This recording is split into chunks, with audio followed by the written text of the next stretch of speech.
Selalu aku lihat, gimana itu selalu fokus beliau.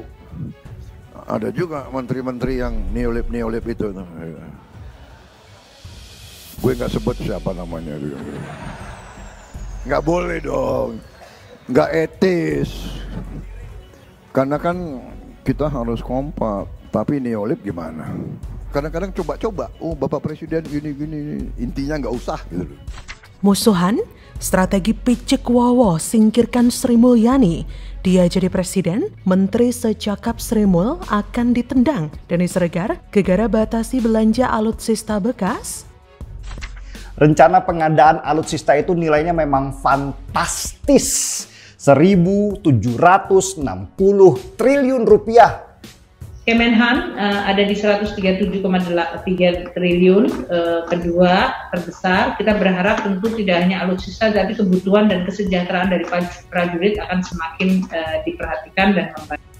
Halo, selamat datang di channel Redaksi Jurnal bersama JJ. Menteri Pertahanan sekaligus Ketua Umum Partai Gerindra, Prabowo Subianto, mengatakan ada menteri di kabinet pemerintahan Presiden Jokowi yang menganut azas neoliberal. Padahal kata dia, Jokowi adalah tipikal orang yang selalu berpihak pada rakyat kecil dalam setiap kebijakannya. Hal tersebut Prabowo sampaikan saat memberikan paparan dalam Rakernas LDII Selasa 7 November. Namun, Prabowo yang kini hendak maju lagi di Pilpres 2024 itu ogah membocorkan siapa menteri yang ia maksud. Sementara itu, Prabowo juga membocorkan komunikasi menteri yang dia maksud kepada Jokowi. Hal ini pun langsung ditanggapi oleh pegiat media sosial Denny Siregar lewat akun X pribadinya. Denny menyebut bahwa menteri neoliberal yang dimaksud adalah Sri Mulyani. Sebab Sri Mulyani membatasi belanja alat tempur Prabowo yang menghabiskan dana sebesar triliunan rupiah dari total belanja barang semester 1 2023 yang sebesar 147,4 triliun atau tumbuh 2% dari periode yang sama tahun lalu 144,6 triliun. Kementerian Pertahanan mengucurkan dana 21,5 triliun untuk biaya pemeliharaan dan perawatan barang milik negara BUMN di matra darat, laut, dan udara, serta alutsista maupun pelayanan kesehatan. Ia menjelaskan tingginya belanja barang Kementerian Pertahanan merupakan konsekuensi dari kucuran belanja modal di institusi itu untuk memperoleh alat sistem pertahanan atau alutsista yang gencar dilakukan Menhan Prabowo. Melihat sikap Sri Mulyani yang seperti itu, Denny Siregar memprediksi bahwa ketika nanti Prabowo menjadi presiden, maka bisa jadi akan kehilangan sosok Sri Mulyani, alias Sri Mulyani akan ditendang. Seperti diketahui sebelumnya, Menkeu Sri Mulyani tertawa kecil saat menyinggung belanja pesawat jet tempur oleh salah satu baca pres yang menggunakan APBN. Sri Mulyani menyebut setiap tahun APBN mengalokasikan untuk banyak pos belanja pemerintah pusat dan daerah. Ada belanja pegawai, barang, dan jasa, hingga belanja modal. Ia menegaskan belanja-belanja tersebut diperoleh dari APBN dan menjadi aset negara. Oleh karena itu, Sri Mulyani berpesan kepada para anak buahnya agar selalu mengingat hal tersebut dalam setiap momen. Sri Mulyani mencontohkan ketika ada pertunjukan atau atraksi di HUT Indonesia setiap 17 Agustus. Itu semua adalah aset negara. Selain itu, ada pula jalan tol yang dibangun dari uang negara. Meski tak menyebut nama salah satu capres yang dimaksud, pembelian pesawat tempur dari uang APBN diperuntukkan untuk Kementerian Pertahanan yang saat ini dipimpin Prabowo. Ya gimana ya, saya selalu mendapatkan kesan bahwasannya Prabowo ini bukanlah presiden material. Nggak cocok jadi presiden.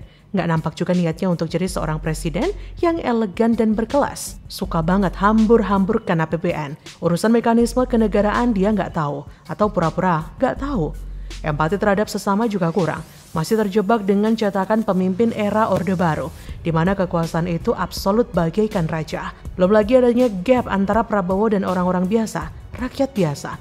Jangankan dengan orang biasa, dengan sesama menteri aja dia menebar fitnah neoliberal. Ia juga tidak bisa mendekatkan dan mensejajarkan diri dengan rakyat jelata. Ia selalu menyebut-nyebut elit, menandakan bahwa dianya juga merasa sebagai seorang elit. Gak pantas seorang elit dekat-dekat dan sejajar dengan rakyat kecil. Rakyat itu bagaikan supir dan pembantu di rumahnya. Mau hina ya hina saja, bodoh amat dengan perasaan orang lain. Ya beginilah capres yang harusnya nggak pantas dipilih. Untuk menarik simpati publik, ia menjilat Jokowi dan memfitnah Menteri Jokowi dengan sebutan neoliberal. Yang seperti ini memang tidak pantas untuk dipilih. Bagaimana menurut Anda?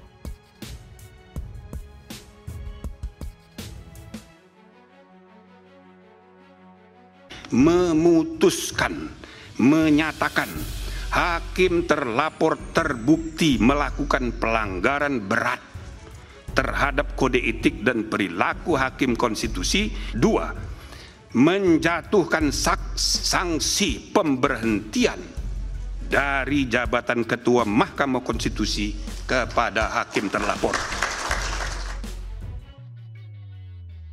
Anwar Usman dipecat dari Ketua MK, Prabowo Gibran makin linglung raut muka tak bisa bohong, bakal batal cawapres? Nanti selesai Pak Sekjen sama Pak Gubernur. Dapat teguran diskon Mas terkait putusan Anwar Usman, Mas Anwar Usman. Saya ngikut ya sekarang itu. Halo, selamat datang di channel Redaksi Jurnal bersama JJ. Gibran Raka Buming Raka merespon pemberhentian tidak hormat Anwar Usman dari Ketua KPK. Wali Kota Solo sekaligus Cawapres Koalisi Indonesia Maju tersebut kemudian membeberkan langkah jangka pendek yang akan dirinya lakukan setelahnya. Seperti diketahui, hasil sidang MK memutuskan jika Anwar Usman melakukan pelanggaran berat setelah memutus perkara 90 tentang batas usia Capres-Cawapres. Anwar terbukti melakukan pelanggaran berat terhadap kode etik atas uji materi perkara nomor 90/PU-21/2023 tentang batas usia Capres-Cawapres. Putusan ini diketuk oleh Majelis Kehormatan Mahkamah Konstitusi dalam sidang pembacaan putusan etik Selasa 7 November. Gibran sendiri disebut telah mendengar putusan MK tersebut saat ditemui wartawan di Gedung Paripurna DPRD Solo Selasa 7 November malam. Meski demikian, Gibran mengatakan jika langkah selanjutnya hanya mengikuti keputusan saja. Kemudian ketika ditanya tentang adakah surat peringatan yang diberikan kepadanya, Gibran enggan menjawab. Ia mengatakan bahwa hanya akan mengikuti keputusan sidang saja. Seperti diketahui, status Gibran sebagai cawapres saat ini dipertanyakan setelah Anwar Usman terbukti bersalah dalam memutus perkara 90.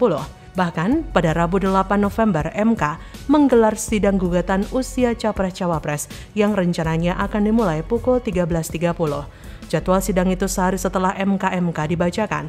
Dikutip dari situs resmi MK, perkara nomor 141/PU-21/2023 diajukan atas nama pelapor Brahma Aryana yang merupakan mahasiswa Fakultas Hukum Universitas Nahdlatul Ulama Indonesia.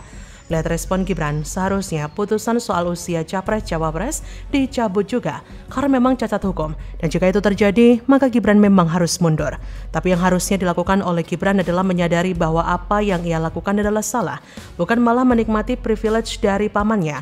Bisa dibilang, Gibran ini politikus yang sangat nyata dipaksakan oleh kelompok tertentu dan orang terdekatnya. Ngebatnya berkuasa sudah tidak bisa memperdulikan asas demokrasi. Bisa dibayangkan jikalau Jokowi lebih sabar, tidak haus kekuasaan, mungkin 5 tahun yang akan datang sangat mungkin karir Gibran akan sangat mulus di politik. Masyarakat saat ini banyak menyatakan bahwa Gibran tidak pantas menjadi cawapres RI. Mayoritas masyarakat meyakini bahwa Gibran belum berpengalaman untuk diajukan menjadi calon RI 2 karena baru sebentar menjadi wali kota Solo. Kita tahu bahwa Solo bukanlah provinsi, melainkan hanya kota kecil yang terdiri dari beberapa kecamatan dengan jumlah penduduk yang tidak terlalu banyak, juga kondisi masyarakatnya yang cenderung adem ayem. Keberadaan Gibran yang tampak dikesankan hebat juga sangat dipengaruhi oleh statusnya sebagai anak presiden yang membuat banyak proyek bantuan juga dana hibah mengalir dengan sangat deras dan bisa dipakai membangun banyak infrastruktur di kota Bengawan itu. Mungkin jika status Gibran bukan anak presiden, maka ceritanya akan lain. Terlalu berani bermain api, beginilah akibatnya. Sehingga situasi politik menjadi separah ini. Makin dipaksakan makin hancur, Prabowo pasti pusing dan makan tidak lahap. Gibran pernah bilang ke Prabowo, tenang, ia sudah ada di sana. Prabowo sekarang malah makin tidak tenang karena ada Gibran di sisinya. Gibran bukan lagi menjadi aset penting bagi Prabowo, tapi beban, rugi. Jadi, bagaimana menurut Anda?